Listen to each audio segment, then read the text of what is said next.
Greetings.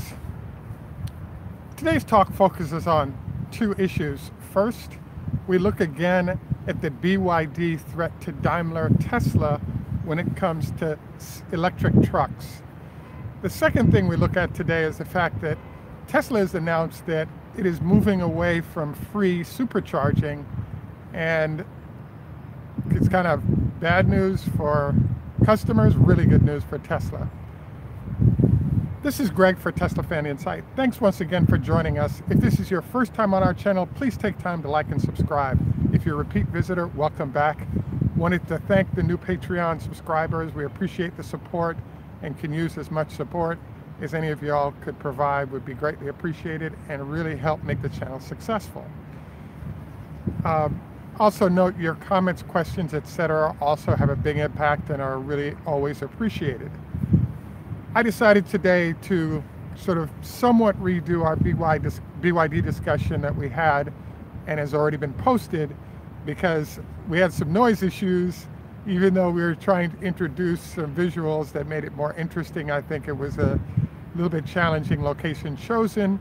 So I wanted to review some of what we covered in that show, as well as move on to some other topics. So today I listed China/BYD as a competitor to Tesla. This seems kind of strange because Tesla will complete their newest factory in China in June of this coming year. And with Panasonic batteries, we'll actually be building cars in China over the next year and a half, complete cars from battery all the way through the interior and exterior of the vehicle. Now, what's going on is that I call it China Inc., because all the companies in China really benefit from the state planning and what the goals are of the Chinese government for success. And BYD is one of those. For all of you who don't know, BYD, until Tesla came out with the Model 3 at scale, was the #1 producer of electric vehicles in the world, at about 10,000 vehicles being sold a month in Greater China primarily. Now, Tesla, obviously with the Model 3, is blowing that away with 5,000 vehicles a week, heading towards 10,000. There's an interesting question, which is, why bring Tesla to China if in fact you have BYD already there and you have at least 30 other companies manufacturing? And the answer is quality of execution by Tesla far exceeds what China is able to do currently. But it's a good thing for the companies to sort of get started. It's also a good thing to have everything Tesla is doing for those companies to copy in order to have sort of a brighter future. One of the things that sort of popped up was there's a process that BYD is going through right now, and that process is illustrated in the case of their buses. So in a place called Albuquerque, New Mexico, BYD has a contract there to provide, I believe, 300 buses. They've started installing those buses and have had the receiving customers are having all kinds of problems with it in terms of batteries not charging and other issues. And so what it looks like is that BYD's business model is to enter the marketplace as fast as possible with a very cheap offer on pricing. And then once they're in the marketplace, they may screw up with that customer initially, but because of the contractual relationship, you now have the ability to fix the problems that are going on there over time. So when it comes to the semi-truck and threats to both Daimler's 40% market share and Tesla's truck that's coming out, yes, BYD has 500 electric trucks primarily in garbage, but they're also doing electric trucks in other ways in China. And then now they've started selling those electric trucks in the United States, Canada, and Brazil is what's known, but it would not be a shock to have there emerge that there are contracts that have been found in Europe and other places as well. So the question of the day is, why bother going into a marketplace where you put out a crappy product, people get pissed off, and they may or may not want to do business with you in the future, And the answer to that is that that's actually not a brilliant way to do business, and is an interesting move made by the folks at BYD. But there's another answer, which is in every business there's a concept called economies of scale. So if in fact BYD establishes manufacturing plants that are relatively small in number of production, they can also use that as a beachhead to do other things. So if I said to you, we're bringing Chinese vehicles to America today, you'd say we don't want to buy them. If you say we have a manufacturing plant currently in your city that is also able to assemble cars built in China, that's a way to sort of use perhaps trucks, etc., as a way to create a starter beachhead for when you're actually going to bring other vehicles into the space. So even though the trucks are kind of garbage, as was just articulated by Curious Sand, there's also a hidden benefit of it being a Trojan horse that allows you to bring better products in the future as well as other products, and you've already got a footprint in those locations that you can work off of. So in some ways it's kind of a bad idea, but as you go through it carefully and evaluating what's going on, you have to say, wait a second, BYD and China Inc. has a pretty good idea here with what they're doing. So long-winded statement to say, I don't think that the BYD trucks are a threat to Tesla, primarily because the battery technology that they're using, both in garbage trucks and the semis they're producing, are still stuck at about 100-mile range, which is what everyone currently has around the world. And Tesla has deliberately chosen to avoid going after this market segment because it's a lot more difficult to do that average 250-mile range that's required for about 70% of the Class 8 trucks that are on the market. I will say that while Tesla is going after that longer range market and eventually that 500 to 700 range market, there's a weird question out there, which is, what if Tesla chose to put out a 150-mile truck, maybe 180 miles? This is not 100 miles, it's not 300 miles. What this does address, though, is the fact that Tesla is going to have a shortage of batteries for the next 3 years. And if you take a 300-mile range battery pack, cut it in half, that 150-mile range battery pack now allows you to do double the number of trucks in a time period where they don't have enough battery capacity to do a whole bunch more. So, you know, I think the folks at Tesla could do well at a shorter range, even though they're not going to do so. This also brings up the question of, whenever you see Tesla's trucks, they typically are showing off two different types of truck, both the 300-mile range, which is the silver truck, and in theory, it's a perhaps 200-mile range for the black truck that they currently are testing with. And so I think that product would go well because there simply are not enough batteries available for the next 3 to 5 years to do scale on trucks without finding some way to spread battery packs over the number of vehicles in the manner I just described. So the thesis I have for this first section of our show is the fact that China and BYD are really focused on getting into the global market for trucks, cars, and other vehicles as a way to provide jobs to their folks, as well as to use excess capacity of what they're already producing.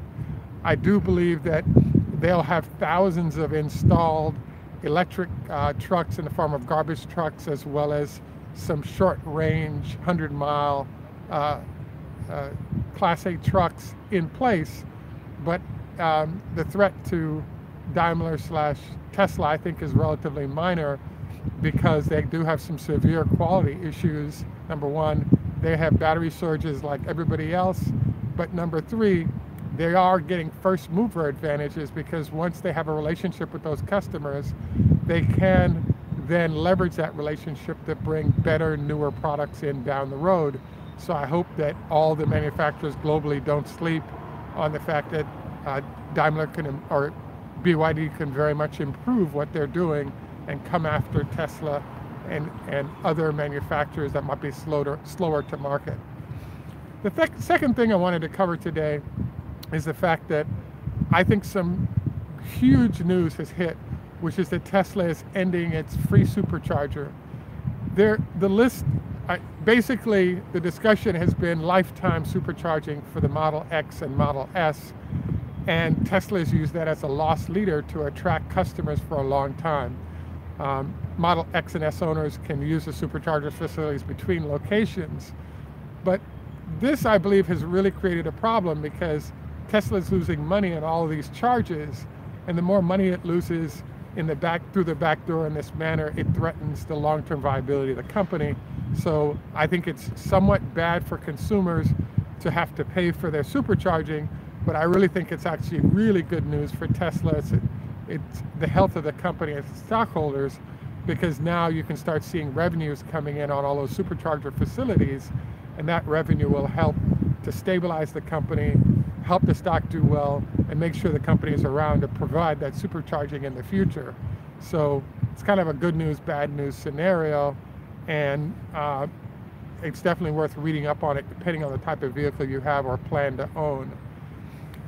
The final thing I wanted to look at today is the fact that Tesla's stock price was down $19 yesterday in sympathy to a market that was down probably 5% across the board. I think it's fascinating because Tesla is doing well, and frankly, their stock price should stay higher. But as the market is getting smashed like this, it's not a shock to see the stock price falling in sympathy with these others. And the question is, what happens next? And I think that Tesla will definitely have sympathy, but it'll be one of the companies that bounces back the quickest because they're able, in a very solid, sustained growth situation, which shouldn't be a problem going forward. I wanted to note that Curious Sands suggested that Tesla should go to hyperchargers, which would be double the speed. It's a great suggestion, a great idea. The question mark, though, is that at what speed can you charge those batteries up that doesn't fry the batteries and make them non-operable? I believe that we're at the apex of the current technology in terms of efficiently getting it done. And I just think that, bottom line, the folks at VW have talked about coming out with, instead of 150 units, they're doing a 350 charger, which would be faster than Tesla's, but it's still unknown whether or not those lithium-ion batteries want to take power down that fast without damaging the batteries. So great suggestion. I think it's out there that, you know, folks can actually look at charging faster, but I don't think it's a good idea to do it if you destroy the batteries, because that's a 10-year warranty that Tesla offers, and that warranty, I think, they have to honor it, and they're the only manufacturers that are willing to offer that amount of time or unlimited mileage over that time. So I just think that stick to your guns, Tesla. If you can charge faster, better, but if we're destroying batteries, I don't think it's a good idea. In this segment of the show, I typically make an effort to move on to some health recommendations. I'm about to do my 20 leg lifts per leg with a 5-pound weight recommended. Get my half-hour walk in today, absolutely, as part of the goal. And not freezing because it is really cold out here, but I'm enjoying getting a chance to right the ship on the show that we did yesterday. I also wanted to recommend don't go to bed within 2 hours of eating, preferably 4 hours, so you can digest fully and not get acid indigestion. Wanted to say hello to Curious Sand, Brother Donovan, enough respect, brethren, and say hello to others that have said hello during our live feed today. Very much look forward to your questions, input on anything said in today's show. Again, thanks for joining us. Please remember to like and subscribe. We could use some help on Patreon. Happy holidays. For those of you who are members, who are subscribers or Patreon customers, I'd like to ask you to send us an email with a mailing address. We have a Christmas holiday Tesla small gift we'd like to send you if there's an interest. And again, thanks for joining us, and look forward to your please liking and subscribing, and any comments would be greatly appreciated. This is Greg for Tesla Fan Insight. Tschüss, German. Au revoir, French. Lehitraot, Hebrew. Ni hao ma, Chinese. Farvel. Hoda Hafez, Farsi. And in Jamaica we say, Nof respect, walk good man. Have a great day, and thanks for joining us. Hey, by the way, Donovan, I just learned about a really great product. I have a friend who distills spirits, and we're going to be aging barrels of spirits in Kentucky for 3 to 5 years. So I'm looking forward to talking with you about aged Kentucky whiskey going to Europe. So we'll have to chat more about that when we have a chance. Have a great day. Thanks, and bye for now.